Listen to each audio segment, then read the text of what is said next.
Ni ciel ni terre, ni mont ni vallée, mon berceau est l'intériorité.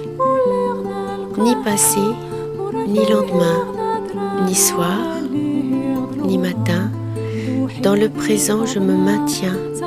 Ni ancêtre, ni enfant, ni terre, ni firmament, je défie l'entendement. Ni haut, ni bas, ni naissance, ni trépas, malheureux qui ne me connaît pas. Ni indigente, ni princesse, ni femme, ni déesse, la foule me délaisse.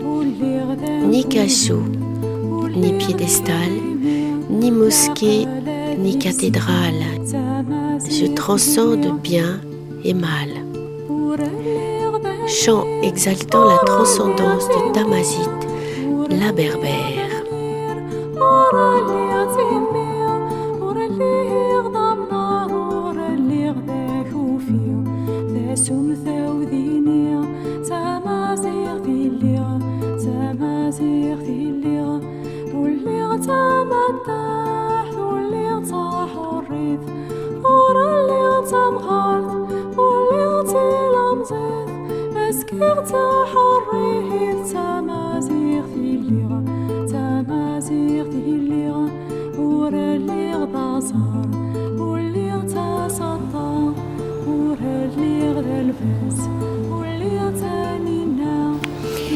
La première fois que j'ai entendu ce chant soufi de Nadia Atmansour, j'ai pensé que j'écoutais une voix d'une grande pureté, d'une grande simplicité. Quelque part, ce sont deux sentiments qui me guident dans mon travail. Et quand je me promène sur cette terrasse de l'observatoire où je vais tous les jours, je cherche cette source d'inspiration.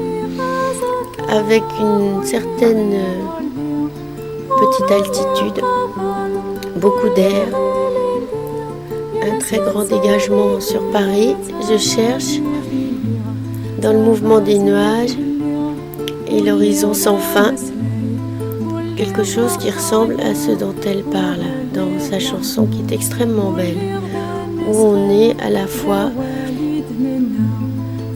dans quelque chose qui ne s'exprime pas et dans quelque chose qui est tout à fait réel. Le mouvement des nuages peut toujours permettre cette inspiration poétique qui mélange la réalité, le rêve, l'instant, le passé et l'avenir dans quelque chose de confondu qui se réalise en mouvement.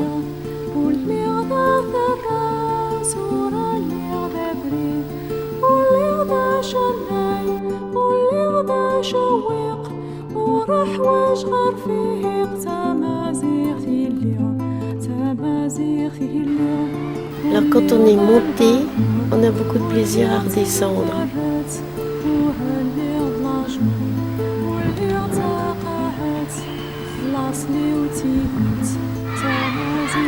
Il y a une période qui précède le travail.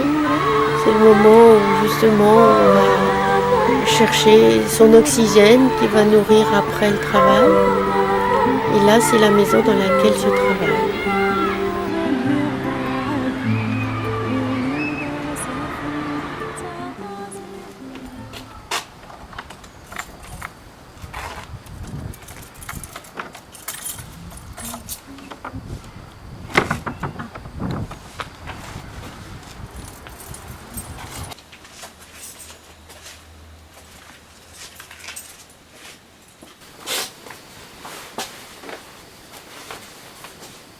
Alors quand on arrive dans un atelier, on se déshabille et on se met en tenue de travail.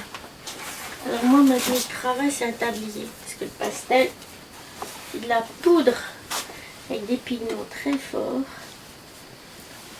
et qui tâchent.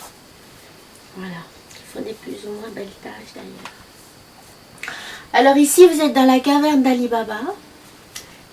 C'est le lieu de vie de mon papa qui était sculpteur, qui s'appelait Auguste François Larène, et que j'ai repris pour m'y installer, et dans lequel j'ai fait mon monde à moi, qui est pas si loin que le sien, contrairement à ce qu'on peut en penser. Donc papa a créé une vierge qui s'appelait Notre-Dame du Oui et qui s'est promenée un petit peu dans le monde entier. Et moi je dis quelque chose qui dit oui aussi, voilà, qui dit oui à la vie. On a tous un grand oui à dire à la vie. Alors j'aime bien allumer une bougie pour commencer. Parfois j'ai du courrier à regarder avec des petits mots de gens charmants que j'adore, qui sont mes amis, voilà, qui m'accompagnent dans mon travail. Ici, il y a ma palette magnifique de craies. J'en ai des quantités absolument phénoménales. Et alors là, je travaille sur ce qu'on appelle un panneau. C'est un panneau. Un panneau sur lequel j'accroche mes craies. Là, il y a tous les numéros des craies qui me manquent, que j'achèterai un jour. Donc je vais m'installer pour travailler. En général, je mets de la musique. On va voir si c'est bien. Je sais pas. Pourquoi pas, c'est pas mal. Et je vais chercher du papier.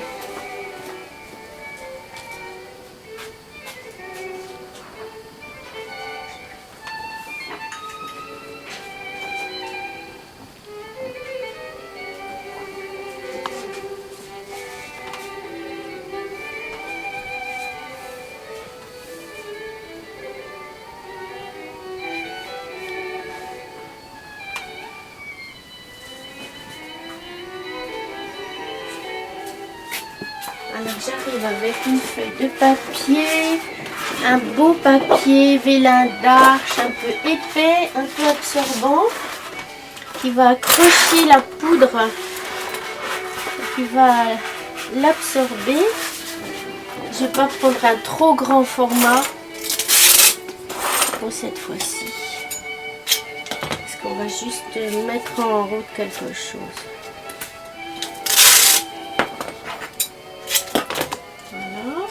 Je scotche mon papier.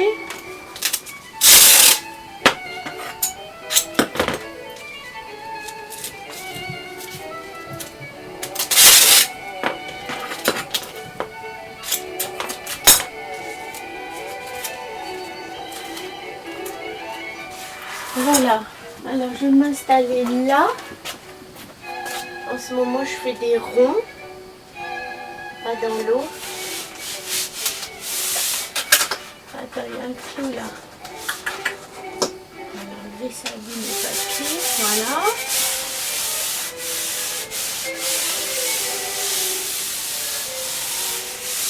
Voilà. Ça, c'est un très beau papier. Parfait pour accueillir le pastel. Et alors, j'ai un compas extraordinaire pour faire mes ronds. Comme celui-là. C'est quoi le diamètre? On va enlever un peu là. Après. Je regarde quel est le milieu, comment ce sera mieux. Voilà.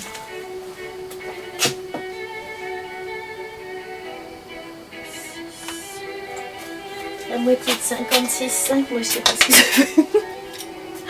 Alors, 56,5 divisé par 2, hop, 8. Bon, 28 et des broquilles, allons-y pour 28 et des broquilles. 28, après ça. Voilà.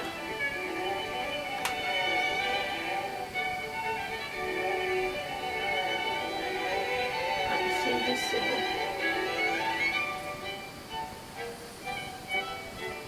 Alors moi je ne suis pas Léonard de Vinci qui trace un trait circulaire à main levée. Voilà. C'est la différence entre lui et moi, c'est ça. Je ne sais pas faire ça. Alors en général je cherche un peu d'inspiration. Mais j'ai beaucoup de choses pour ça, ne bouge pas. J'ai plein de photos.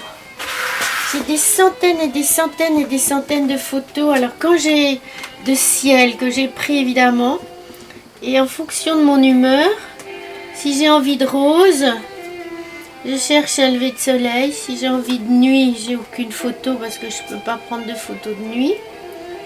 Et si j'ai envie d'un ciel de beau temps, je cherche un ciel de beau temps. Je vais dire que le beau temps, c'est encore ce qu'il y a de plus... Peut-être ce qu'il y a de plus facile à faire, entre guillemets. Alors, comme on est descendu de la terrasse, que j'ai vu des ciels magnifiques là-haut, ou de ma chambre à l'est, j'ai une vue magnifique, avec le lever du soleil tous les matins. Et au mois d'avril, dans pas très longtemps, je vais avoir des levées absolument fascinants. Alors je cherche quelque chose pour démarrer et puis après, c'est juste le petit coup de pied à l'étrier parce qu'après je fais autre chose. Je m'en vais.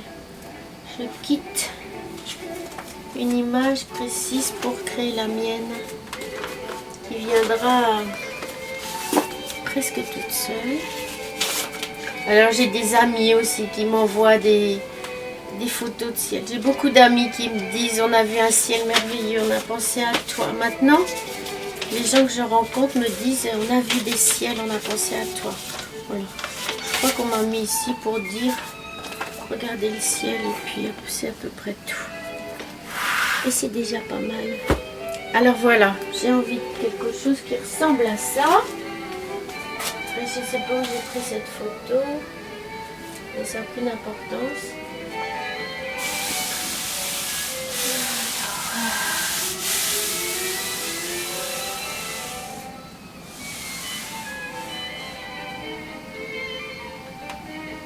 Faire un petit fond d'horizon pour avoir une perspective et puis un centre de gravité. J'aime bien ça.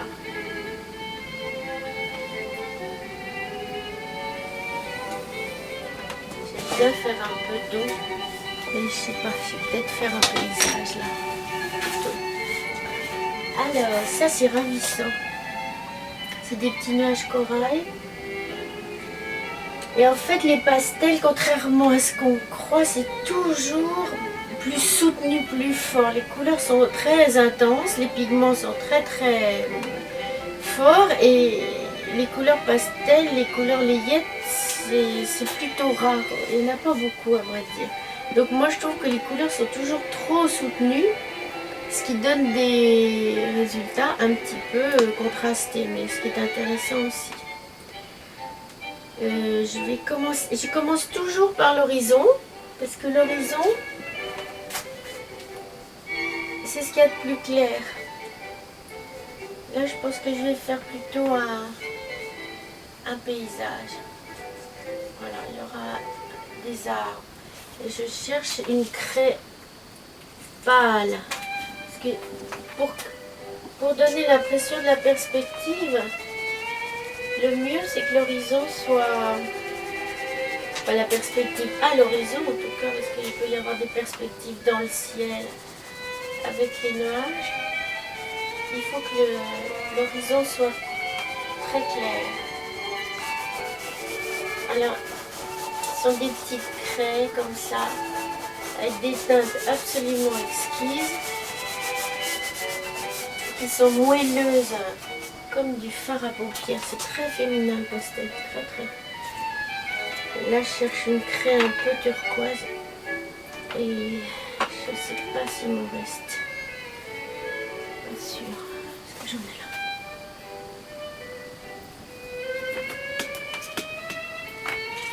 Ça.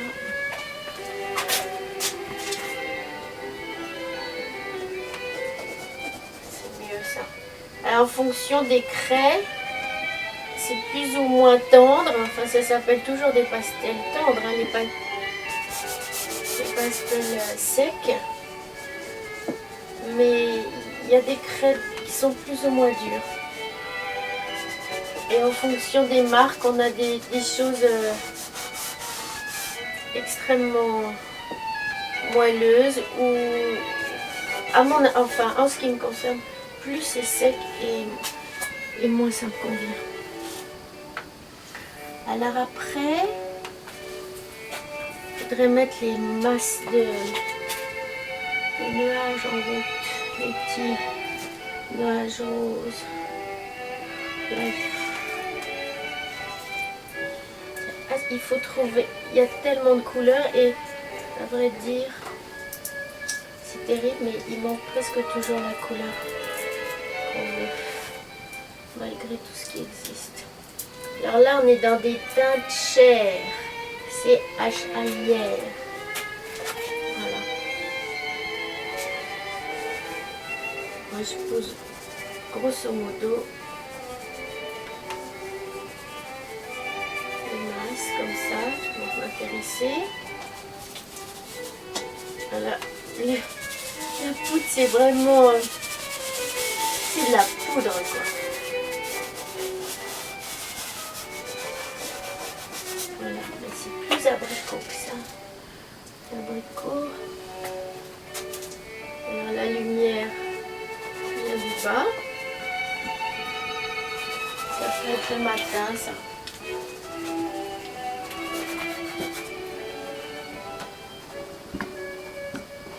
Il y a des petits nuages ravissants qui se promènent.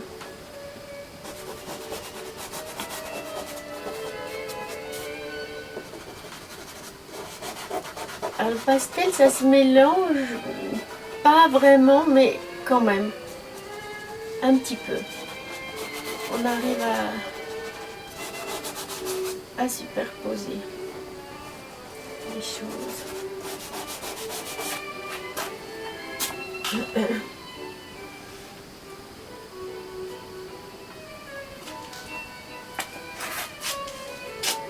Ici.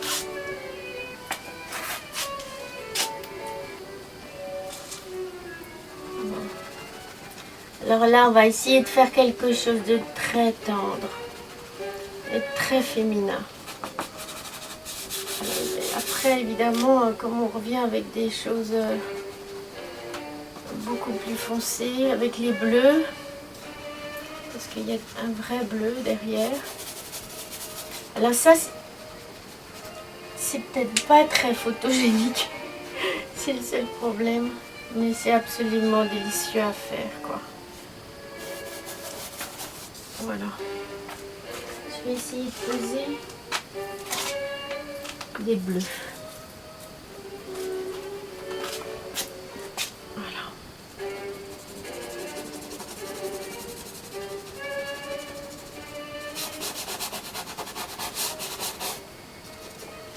Alors en général, j'enlève le papier.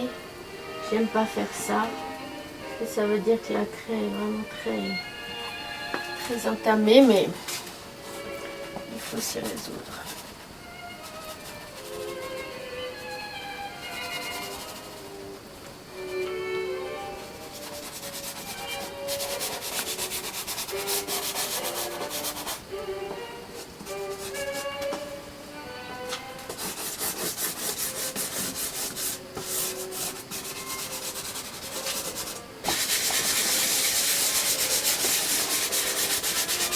En fait, quand tu fais des très grands formats, il faut vraiment de l'huile de coude, hein. C'est parce qu'il faut que la craie rentre dans le papier.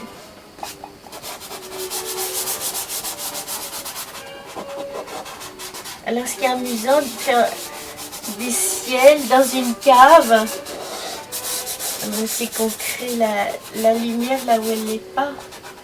Mais en fait, j'imagine que en fait, la vie naît toujours dans l'obscurité. Voilà. Au départ, il y a quelque chose qui se crée dans l'obscurité. Quand une graine est semée,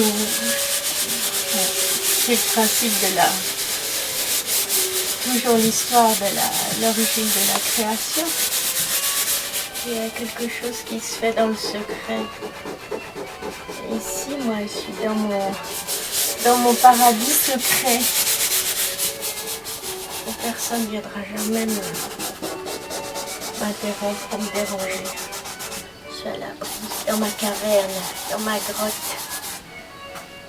Alors, après, on va essayer de faire quelque chose de joyeux. Très.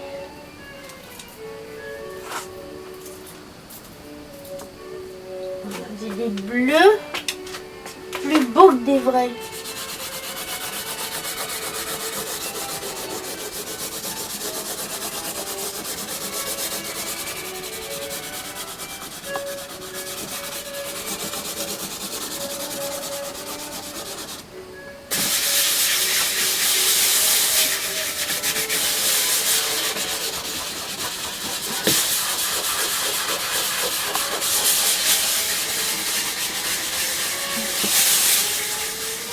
Alors là, il faut que ça rentre dans le papier. Mais quand ce sont des grandes surfaces, c'est autre chose. Hein.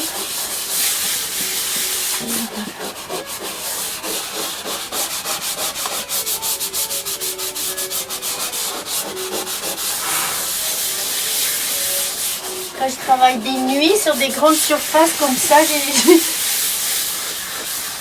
du bleu plein de nez. J'inspire du bleu.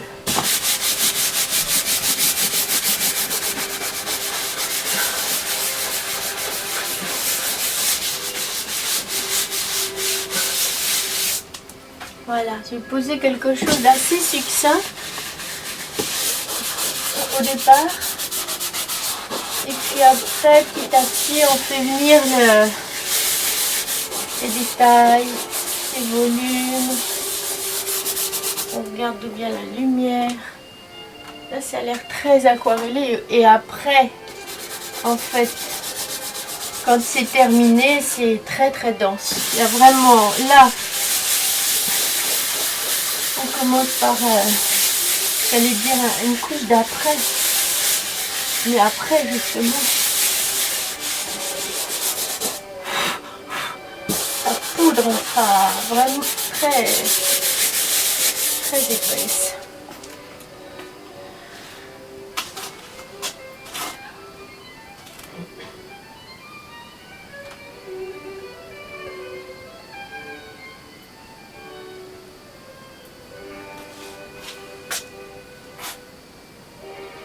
Très amusant parce qu'au départ il y a quelque chose qui commence avec une idée assez précise et qui va se terminer en quelque chose qui n'a rien à voir. Et quand même j'essaie de rentrer dans mon sujet.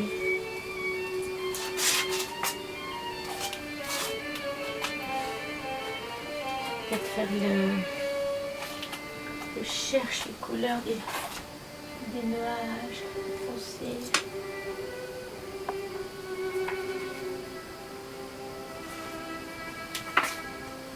On va faire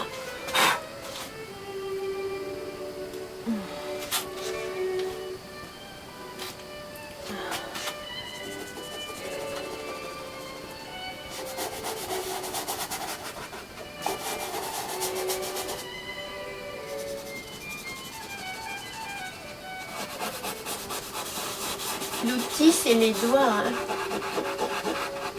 Quand je travaille pas l'estompe.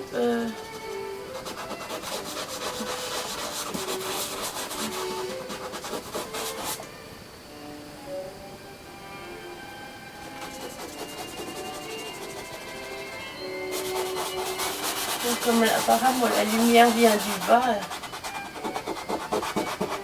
les ombres sont en haut.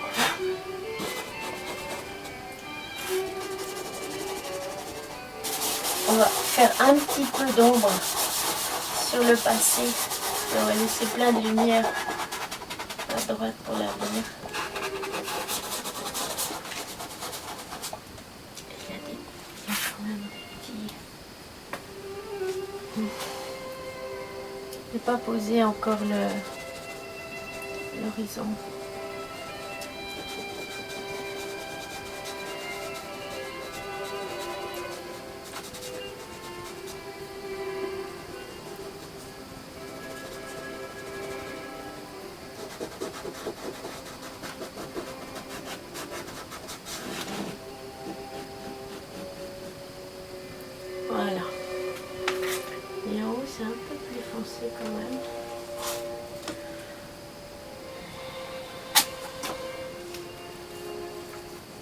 Il y a autant de travail à chercher les couleurs que les mettre en fait sur le papier.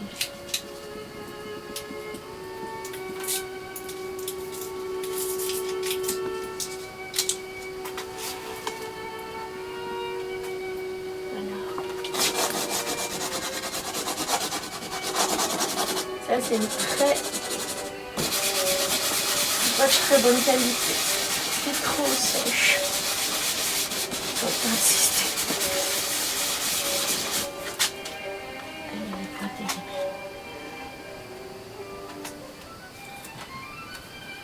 Je vais peut-être prendre ça du tout.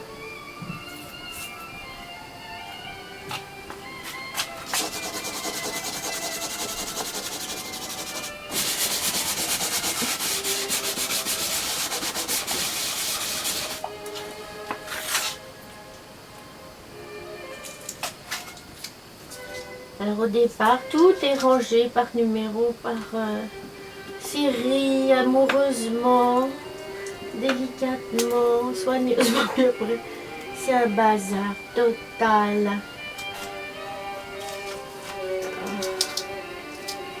Et je me retrouve quand même.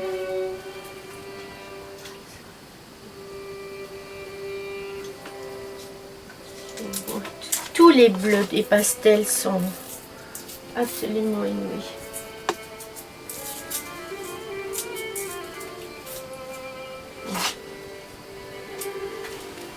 Voilà.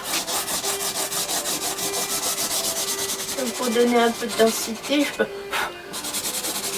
peux revenir. Hein.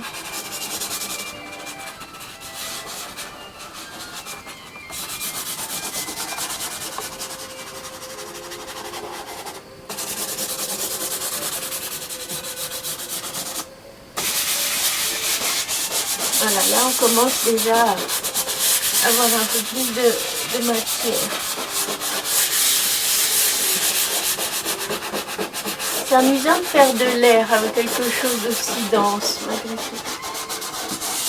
J'aime bien les paradoxes, moi.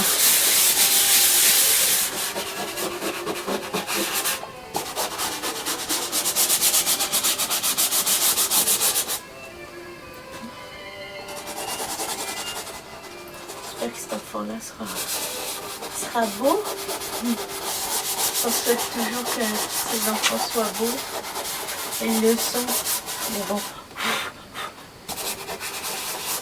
Ça, c'est un point de vue de maman. Les pastels, c'est comme les bébés. C'est pareil. C'est comme les enfants, en fait. On les fait pour qu'ils partent vivre leur vie dans le monde. Moi, j'adore voir mes pastels chez des amis ou sur un mur, chez quelqu'un. Ça me réjouit. J'ai l'impression que j'ai fait ce que j'avais à faire et lui aussi. Chacun a suivi sa route. Bon, ma route, elle est un peu... C'est un voyage immobile à l'atelier, mais les tableaux, eux, peuvent voyager. Moi aussi, je peux voyager, évidemment, mais mon beau voyage, il est quand même sur place dans ma cave. C'est comme les amants, ils voyagent dans leur vie. Moi, je voyage dans ma cave.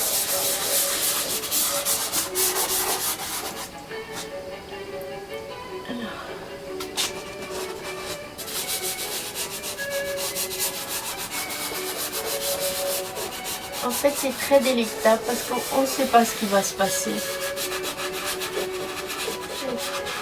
L'aventure de la feuille blanche pour l'écrivain, pour le peintre, c'est pareil.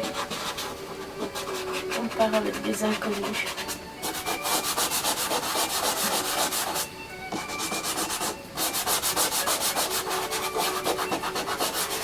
Voilà, faut pas se précipiter parce qu'après, quand c'est saturé, c'est fini.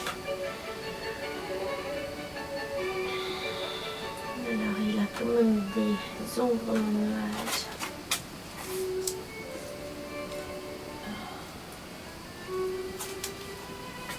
Après je vais aller me laver les mains parce que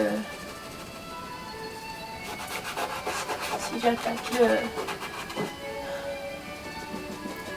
le rose, je vais tout salir.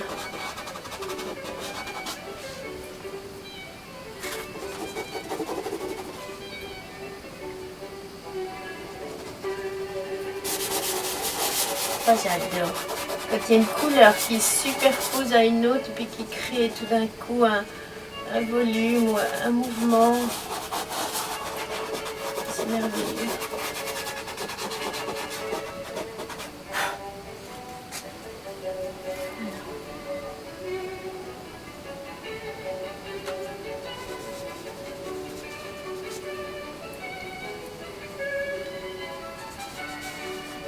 On va voir le geste léger. Il faut être fort et léger. Voilà. Léger parce qu'il y a des choses tellement succinctes. On est dans un monde aérien, alors très peu fait beaucoup. Et puis il faut être fort parce qu'il y a de la surface et la matière, il faut quand même la faire rentrer dans le papier. Et ça, c'est assez physique.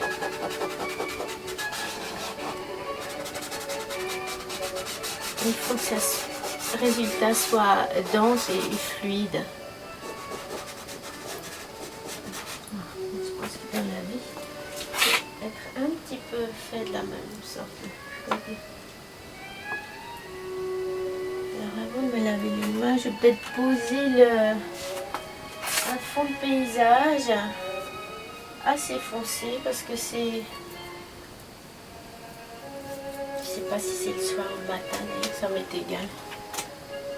Ça n'a aucune importance, mais en tout cas, la nature est déjà en contraste, en ombre chinoise. En fait, l'horizon, ça ne m'intéresse pas tellement. Je fais toujours des choses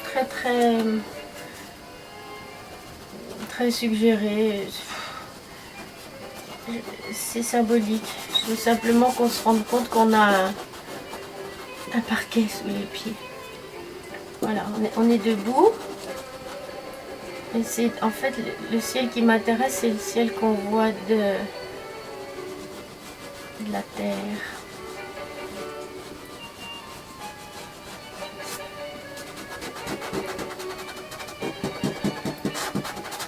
Parce que le ciel, vu du ciel, moi ça me donne le vertige. Je suis pas très à mon aise. Je m'affole un petit peu. Alors, je me suis rendu compte d'une chose, c'est que l'hiver, je croyais que la nature, en dehors des paysages de neige qui sont sublimes, était austère et triste. Et en fin de compte, les petites brindilles qui dessinent dans le ciel, c'est complètement ravissant. Et quand on sait qu'il y a tous les bourgeons au mois d'octobre qui sont quasiment prêts pour le printemps, alors là, je suis au comble de l'extase. C'est vrai.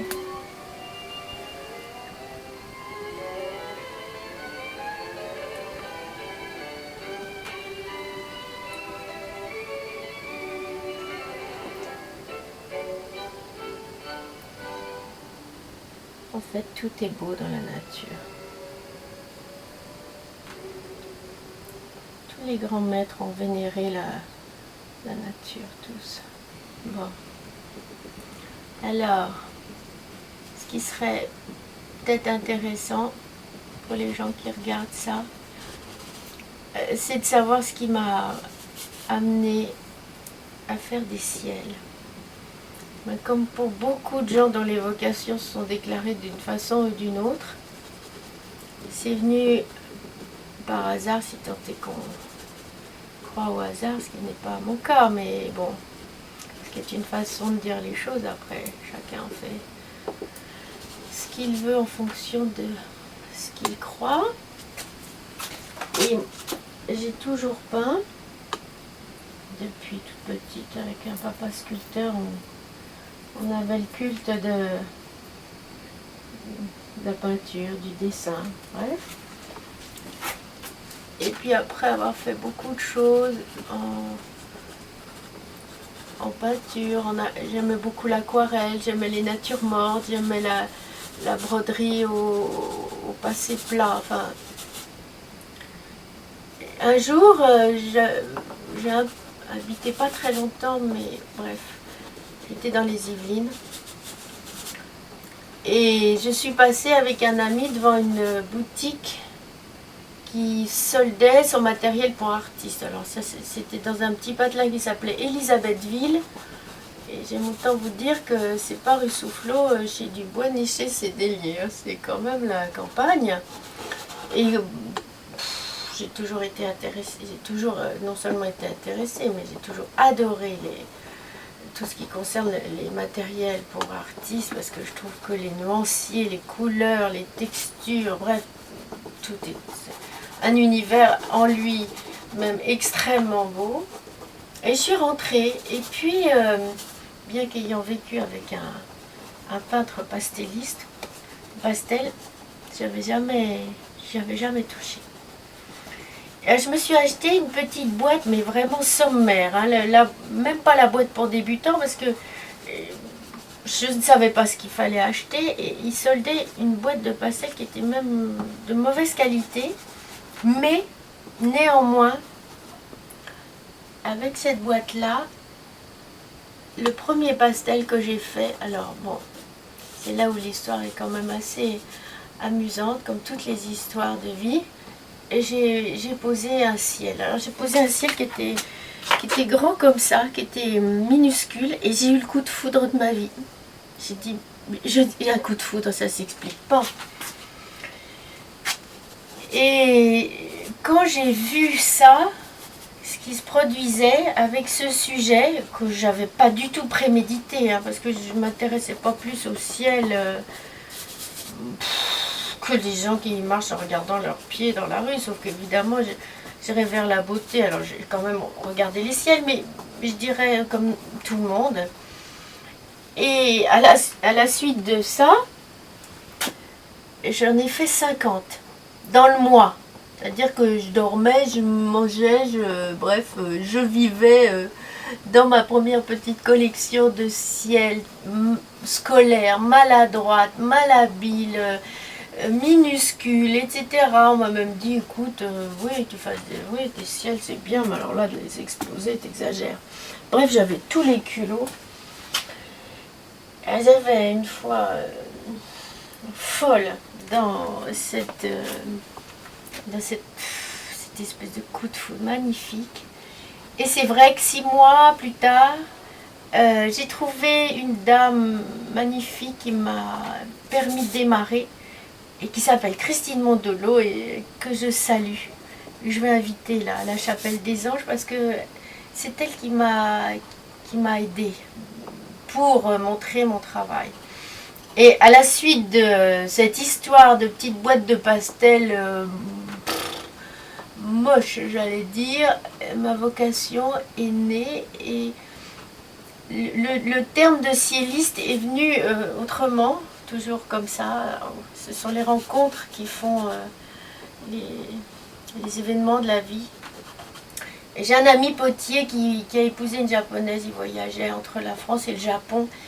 Et il était fou de ciel aussi. Et je lui montre mes petits ciels un jour, avant d'exposer avec lui, après on a exposé tous les deux. Et il me dit, mais tu sais, ça porte un nom. Ça s'appelle cieliste. Et ça y est. J'avais trouvé mon label de qualité, mon patronyme, bref, mon identité. Et bref, j'ai continué à travailler avec Cissé Cray. Bon, et j'ai une autre petite histoire assez amusante. C'est que je dis à mon père, j'avais un ami à l'époque, je dis, tu sais, il va m'offrir des pastels pour mon anniversaire. Papa se dit, ce crétin-là, il va lui acheter n'importe quoi. Et je suis rentrée un soir à la maison. Et mon papa, qui était quand même pas un papa comme les autres, était allé dans le temple du pastel à Paris et m'avait acheté des boîtes de craie, des papiers, du fixatif. Et je suis arrivée dans ma chambre qui a été mon atelier pendant quelques années. Et il y avait des paquets partout. J'ai pleuré de joie. C'était pas Noël, c'était pas mon anniversaire, c'était encore rien du tout. Et alors là, J'ai passé un des plus beaux moments de mon existence à ouvrir toutes ces boîtes. Et puis moi, je suis quand même quelqu'un de très enthousiaste, très passionné, très entier, enfin très quelque chose, très ou passé d'ailleurs, mais enfin là c'était très. Et papa à l'époque travaillait plus beaucoup, mais enfin quand même, il vivait beaucoup dans cet atelier où nous sommes. Et je descendais le voir avec mes chefs-d'œuvre.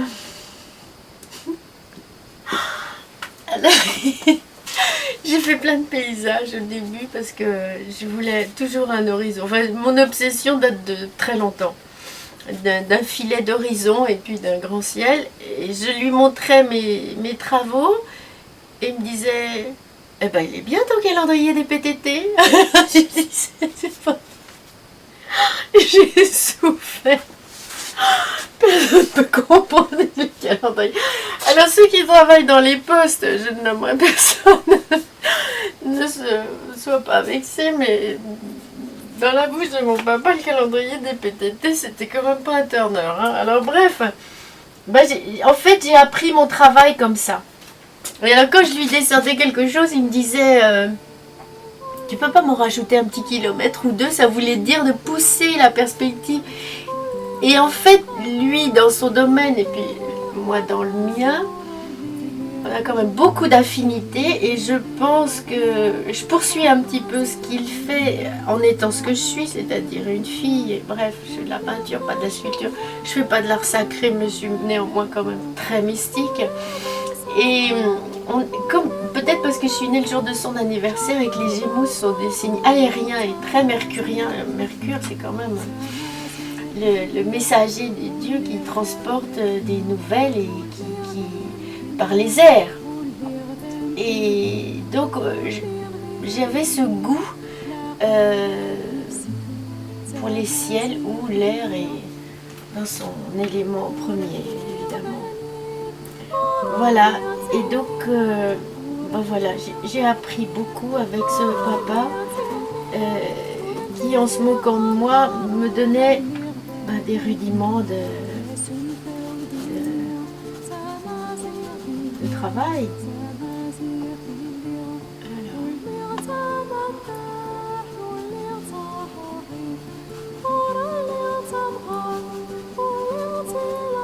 C'est pas très facile d'être concentré sur son travail quand il faut parler. Parce que moi, je ne parle pas quand je travaille. Je ne suis pas quelqu'un qui parle toute seule. Voyez-vous ?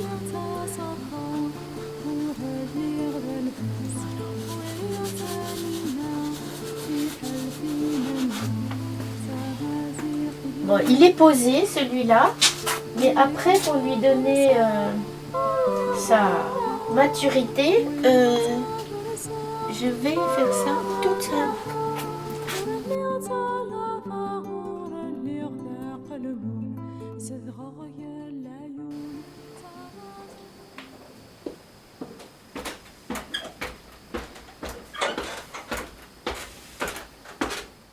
Bon, alors ici on est chez mon encadreur qui s'appelle Monsieur Gérard Brelingard et qui est en train de travailler comme un ange, très sage, très méticuleux, très précis, très perfectionniste et néanmoins quand même un gentil garçon. Alors vous voyez une petite auréole qui est en train de s'allumer autour de sa tête et comme il est très modeste, il n'en souffre pas. Alors... Qu'est-ce qui vous bat oui. Et bref, mes pastels, pour qu'ils soient quand même magnifiques, il faut qu'ils passent par ses mains, c'est comme ça. C'est le trajet incontournable et la conclusion aussi inévitable. Et donc, en général, lui, il invente des tas de choses pour moi. Je fais première couche de ça. D'accord, donc tu fais d'abord tous tes fonds. Tous mes fonds, je fais tous mes fonds en première couche. D'accord. Je les laisse et je passe au collage. D'accord. Je fais mon collage. Ensuite, je reviens pour une deuxième couche sur mes fonds. Et ensuite, alors je laisse sécher. Et puis, je termine ça. C'est-à-dire que je contrôle tout le collage. D'accord. Je mets les fixations arrière. Les fixations arrière, ça va être surélevé, donc tu mets des petits centimètre, des petits boulots d'1 centimètre. D'accord, ça marche. Hop, une fois que ça c'est fait, ils sont stockés, j'y touche plus, et je fais les cadres de ça. Je sors les cadres. D'accord. Et après, tu fixes ça. Et sur je tes fonds. fixe ça à la fin. D'accord, tu termines m'évite. par là. Ça m'évite de faire le cadre Mm. en manipulant le Oui, document. oui, oui, d'accord. Tu vois? D'accord. Et je pense que je n'aurai aucun problème. Anna, tu m'en sors combien de Ne temps? t'inquiète pas pour ça. Ça, c'est les jaunes. Je te passerai les bleus après. D'accord.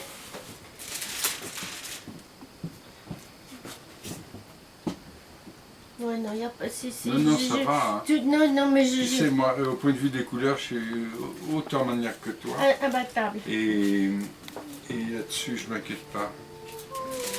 Je trouve que c'est le plus joli. Le plus... Non? Oh, je l'aime. T'as pas un faible, un petit faible? Si, Regarde comme il est délicat. Toi, tu n'aimes pas le rose. Oui. On est quand même là, ça t'apprend. C'est pas rose, là. C'est-à-dire que moi, je l'ai commencé, je voulais faire un ciel rose. Et il est parti jaune. C'est le plus lumineux que j'ai jamais fait, ça.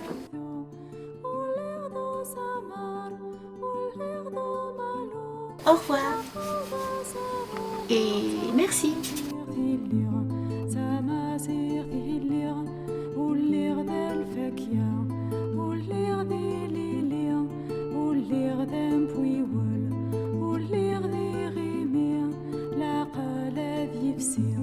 تمازيغ فيه